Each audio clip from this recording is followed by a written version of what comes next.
Assalam Alaikum. Hi, hello, வணக்கம் viewers. இன்றைக்கி நம்ம என்ன ரெசிபி பார்க்க போகிறோன்னா 10 மினிட்ஸில் ரெடி ஆகிற instant milk powder palkova recipe பார்க்க போகிறோம். அது எப்படி செய்கிறோன்னு நம்ம பார்க்கலாம். அதுக்கு என்னென்ன தேவையான பொருள்னும் பார்க்கலாம். முதல்ல வந்து 2 கப் மில்க் பவுடர். நீங்கள் எந்த கப்பில் மெஷர்மெண்ட் பண்ணுறீங்களோ சேம் கப்பு சுகர் 1 கப். இது 2 கப் மில்க் பவுடர்னால் 1 கப் சுகர், ஒரு 2 சிட்டிகை ஏலக்காய் தூள், ஒரு 3/4 கப் பால், காய்ச்சின பால் தான் இது. அப்புறம் வந்து க்ரஷ்டு பாதாம். இது ஆப்ஷனல் தான், உங்களுக்கு தேவைன்னா யூஸ் பண்ணுங்கள், இல்லாட்டி வேண்டாம். அப்புறம் கீ வந்து எந்த பிராண்ட் இருந்தாலும் பரவாயில்ல, ஒரு 2 டேபிள் ஸ்பூன் அளவுக்கு கீ. அவ்வளோதான். நம்ம எப்படி செய்யலான்னு பார்க்கலாம். இது 10 மினிட்ஸில் ரெடி ஆகிடும் பால்கோவா. பார்க்கலாம் வாங்க. ஓகே, நம்ம குக்கிங்கை ஸ்டார்ட் பண்ணிடலாம். 10 மினிட்ஸ் கரெக்டாக நீங்கள் டைம் பார்த்துக்கோங்க. 10 மினிட்ஸில் கண்டிப்பாக ரெடி ஆகிடும். கடாய் வந்து சூடு பண்ணி வச்சுட்டு, நான்ஸ்டிக் பேன் இருந்தால் ரொம்ப நல்லாயிருக்கும். கொஞ்சம் நேரத்தில் ஆகிடும், ஒட்டாமல் வரும். அதனால் பாருங்கள், ஒரு டேபிள் ஸ்பூன் அண்ட் தென் இன்னொரு டீஸ்பூன் நெய் போட்டாச்சு. இது கொஞ்சம் உருகி வரட்டும்.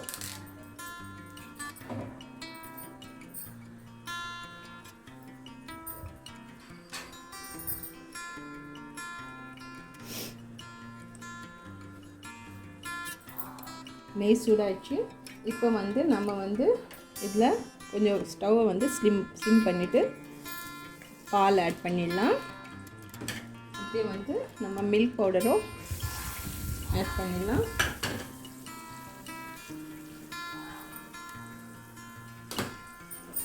ஆட் பண்ணிவிட்டு கொஞ்சம் நம்ம கிளறி விட்டுடலாம்.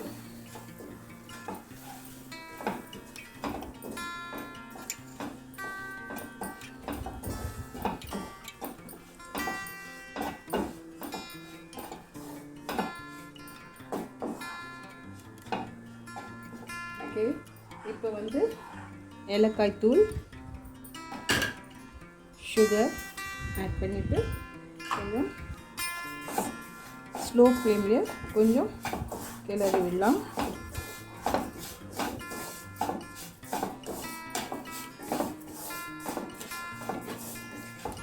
இன்னும் கொஞ்சம் சீக்கிரமாக ஆகணும்னு நினைக்கிறவங்க, இது சுகரை நம்ம மிக்சியில் ஏலக்காய் தூள் கிரைண்ட் பண்ணுறோம் இல்லையா, அப்போவே நம்ம மிக்சியில் போட்டு கிரைண்ட் பண்ணிக்கலாம். இது கொஞ்சம் காய்ஞ்ச மாதிரி இருக்குது. ஸோ கொஞ்சம் இன்னொரு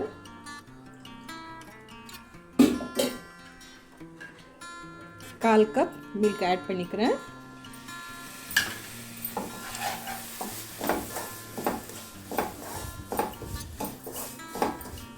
ஸோ நம்ம 3/4 கப் மில்க் எடுத்திருக்கோம்.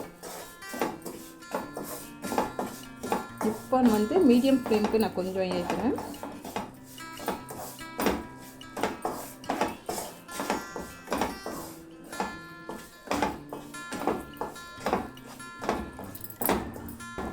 கை விடாமல் நம்ம ஸ்டிர் பண்ணிகிட்டே இருக்கணும், ஏன்னா ஒட்டாமல் வரும். இது ஒரு 5 மினிட்ஸ் 10 மினிட்ஸில் ரெடி ஆகிற டிஷ் தான். ஸோ நம்ம அதிக நேரம் நிற்க வேண்டாம். பாருங்கள் எப்படி வந்திருக்கு இல்லையா, பால்கோவா மாதிரி உதிரியாக.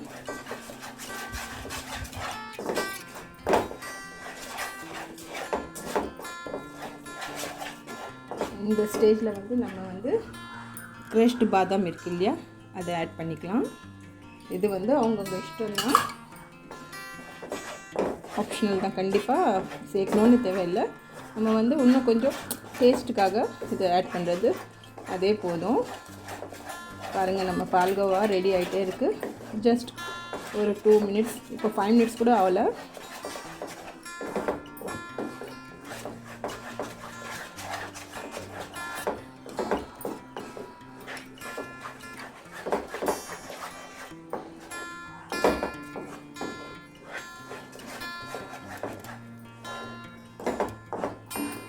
ஹை ஃப்ளேம் வச்சுட்டு கிளறிட்டு இருக்கேன். நல்லா இது ஒட்டாமல் வரணும். நீங்கள் இந்த ஸ்டேஜில் நெய் ஆட் பண்ணோன்னா இன்னும் கொஞ்சம் ஆட் பண்ணிக்கலாம். அது நல்லா டேஸ்ட் கொடுக்கும். அஜ்மீர் ஹல்வா மாதிரி டேஸ்ட் வரும். நெய் கொஞ்சம் அதிகமாக ஆட் பண்ணால், இந்த நெய் தேவையில்லைன்னா நீங்கள் அதுலேயே எடுத்துடலாம். இப்படி அதுங்க எப்படி ரவுண்டாக ஒட்டாமல் வருது இல்லையா?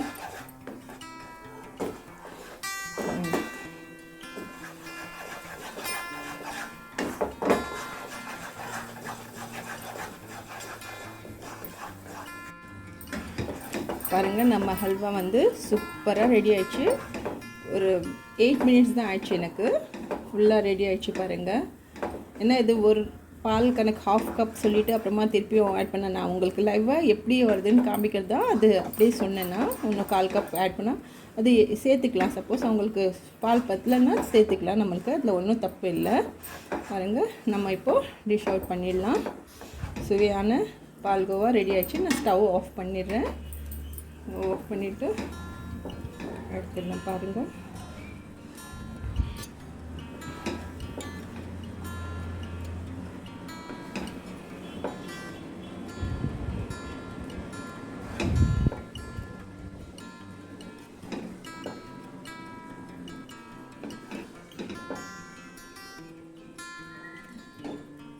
பாருங்கள் நம்ம சூப்பரான ஹல்வா ரெடி ஆயிடுச்சு. நான் டிஷ் அவுட்டும் பண்ணியாச்சு.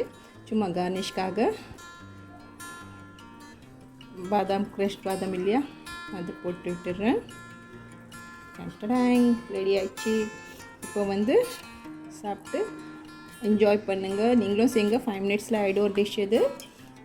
இந்த ரெசிபி பிடிச்சிருந்துச்சுன்னா எனக்கு லைக் பண்ணுங்கள், ஷேர் பண்ணுங்கள், சப்ஸ்கிரைப் பண்ணுங்கள். தேங்க்யூ ஃபார் வாட்சிங்.